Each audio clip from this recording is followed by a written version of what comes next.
G'day everyone, it's your Uncle Jojo. Great to see you all. We've talked in the past about different types of deck and different types of deck covering, the heights of them and things. So what I've got for you today is a deck that's been down for 7 years. You can see here, it's actually getting really slippery. You can see here we've got a green tinge through it, which is actually moss growing on top and is becoming very slippery. This is the end of winter. All of the boards have actually grown. We used to have a 5mm gap between all the boards, and it's got a hardwood base down underneath it, but what's happening is it's facing south.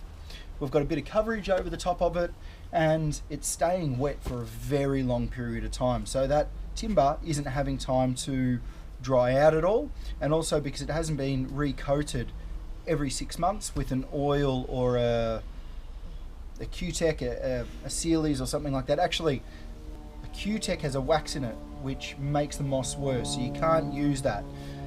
I'll have to do a video on that because it's facing the south. So Series, and I think Wattle, I have to check that one as well.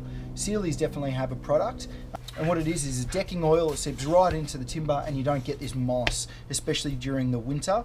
It doesn't get slippery and it doesn't become dangerous.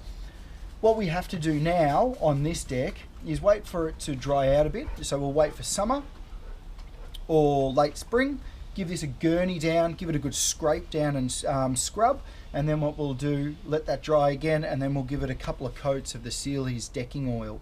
That'll make it come up a ridgy didge. If you've got a deck, you need to keep up maintenance on it. I strongly recommend to do it every 6 months, at the start of a summer and probably just after a long summer as well. Two best times to do it in Australia. Depending on the climate, depending on the area, depends how often you do it, obviously, and the way to position that the deck's facing. Thanks for watching. That's my helpful, handy hint for today. Any questions about that, flick them over and I'll do my best to answer them for you whenever I can. Till then, like always, thanks for watching and stay awesome.